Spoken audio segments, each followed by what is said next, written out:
అసెంబ్లీలో చూసాము ఏ విధంగా భువనేశ్వర్ గారిని మాట్లాడినారు. ఆ రోజు చంద్రబాబు నాయుడు గారు ఏడ్చుకుంటా బయట వచ్చేసి, ఆ రోజు మీరే తిట్టండి, అసెంబ్లీ కాదు, మీరే వైఎస్ఆర్ కాంగ్రెస్ పార్టీలో ఉన్నారు, ఆ రోజు మీరే తిట్టారు తెలుగుదేశాన్ని, జనసేనని మీరే తిట్టారు.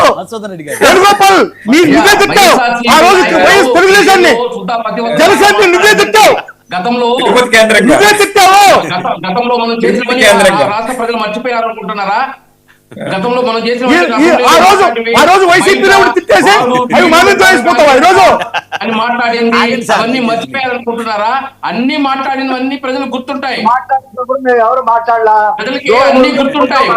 మీరు రఫీ గారు, మీరు బ్రహ్మనాయుడు గారు అడిగిన ప్రశ్నకు సమాధానం చెప్పుకుంటే మీరు బ్రహ్మనాయుడు గారు అడిగిన ప్రశ్నకు సమాధానం చెప్పండి. ఈ రోజు రఫీ గారికి ఇవ్వండి సార్ టైము, బ్రహ్మనాయుడు గారికి సమాధానం చెప్తాను. నేను తప్పు అని చెప్తున్నాను, ఏబిఎన్ వీకెండ్ లో చెప్పింది తప్పు అని చెప్పా. మిమ్మల్ని కాదు రఫీని మాట్లాడుతున్నా. స్వీకరించావా? వైఎస్ఆర్సీపీ నాయకులు మాట్లాడింది కూడా తప్పని నువ్వు ఏ రోజున యాక్సెప్ట్ చేసావా? నేను ఆ రోజు కూడా చెప్పాను వైఎస్ఆర్సీపీ ఆ మాదిరి మాట్లాడడం తప్పు అని చెప్పి, ఈ రోజు చెప్తున్నాను ఏబిఎన్ ఆ మాదిరిగా మాట్లాడడం తప్పు వీకెండ్ లో. కానీ సాక్షిలో ఇలాంటి వీకెండ్ లో ఎన్నో వచ్చున్నాయి, ఎన్నో అన్పార్లమెంట్ వర్డ్స్ వాడున్నారు, వాటికంతా జవాబు చెప్తారా? పెడతాం మేము కూడా. అవన్నీ కరెక్ట్ కాదు, వినండి, మాకు అవకాశం ఇచ్చినప్పుడు మేము మాట్లాడినాయి. సార్ ఈ రోజు మనమేదో నీతి పరులు, మనమేదో శుద్ధ పూసలాగా మాట్లాడడం కరెక్ట్ కాదు. గతంలో 5 సంవత్సరాలు ఏ విధంగా మాట్లాడినాము, దానికి ఏ విధంగా ఎవరైనా కౌంటర్ వేస్తే ప్రతిపక్షాలు ఆ రోజు వాళ్ళ ఇంట్లో ఆడోళ్ళు కానీ, పోసారి కానీ, అంబాటి కానీ, పేర్లి నాని కానీ, రోజా గారు కానీ, అదే విధంగా వలంనేని వంశీ కానీ, కోడెల నాని కానీ ఒరే తరే అని మాట్లాడినారు సార్. ఒక ముఖ్యమంత్రి, మాజీ ముఖ్యమంత్రి, ప్రతిపక్ష నాయకుడు అని లేకుండా వాళ్ళ కొడుకుని, భార్యని, తల్లిని అందరినీ ఈదిలోకి లాగారే. ఆ రోజు ఏమైంది శుద్ధపూస మాటలు? ఆ రోజు ఎందుకు ఖండించలేదు? ఈ రోజు మన పైకి వచ్చే కొద్దిగా మాత్రం ఖండిస్తున్నారే, ఆ రోజు కూడా ఖండించాలి కదా. ఈ రోజు మీ పిల్లలకి మీరు పెళ్లిళ్ళు చేయలేదండి, మీ పిల్లలకి మీరు పెళ్లిళ్ళు చేయలేదు ఆ రోజు.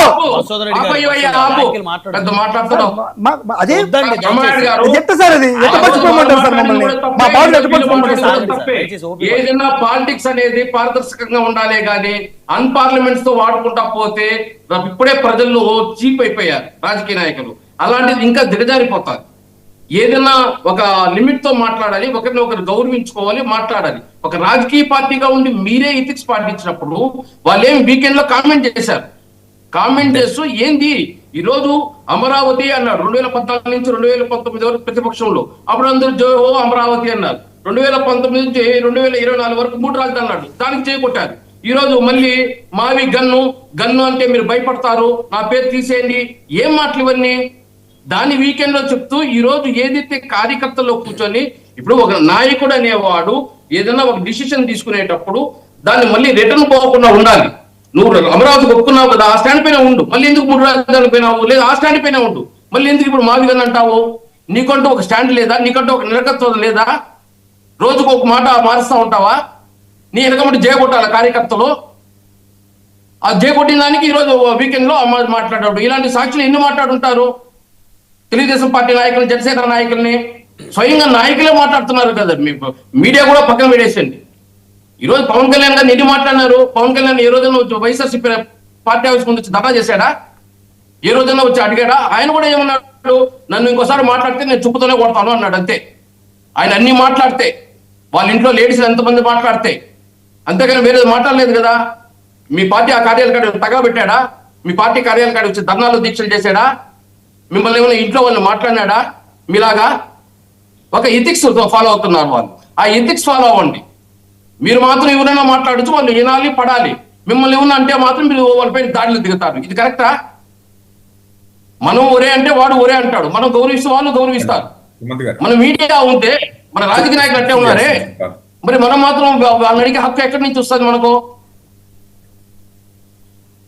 ఇదండి వీళ్ళు ఆత్మవిమర్శ చేసుకోవాలి. దాన్ని పక్కన పెట్టేసి ఈ రోజు వచ్చిన అమరావతి గురించే కదా. అమరావతి ఆ రోజు ఒప్పుకున్నావు, దానిపైన స్టాండ్ పైన ఉండు అని అడిగాడు. రాజధాని చంద్రబాబు నాయుడు గారు తిరువూరులో ప్రపోజ్ చేశారు సార్. ఫస్ట్ అమరావతి ప్రపోజ్ చేయాలి చంద్రబాబు నాయుడు గారు. తిరువూరుని రాజధానిగా డిక్లేర్ చేశారు చంద్రబాబు నాయుడు.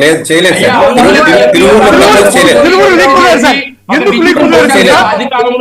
తిరువూరులో లీక్ కుదిరి no no no no. Chandrababu Naidu గారు ఎప్పుడు కూడా తిరువూరులో రాజధానిని ప్రపోజ్ చేయలేదు. తిరువూరులో లీక్ కుదిరి విజయవాడ అన్నారులే. అప్పుడు విజయవాడ అంతా ల్యాండ్స్ అంతా కూడా లక్షల ఎకరాలు ఈ యొక్క రాజధాని చుట్టూ లక్షల ఎకరాలు వాళ్ళ అనువులు కొనుక్కున్న తర్వాత తీసుకొచ్చి ఈ రోజు ఈ యొక్క ఏదైతే అమరావతి ఉందో అమరావతి సార్, మళ్ళీ తిరువూరు నుంచి అమరావతి తెచ్చాడు. ఈ స్టాండ్ ఏంటి? నువ్వు ఆ రోజు సాగండి. దయచేసి అసెంబ్లీలో గవర్నమెంట్ వేణుగోపాల్ గారు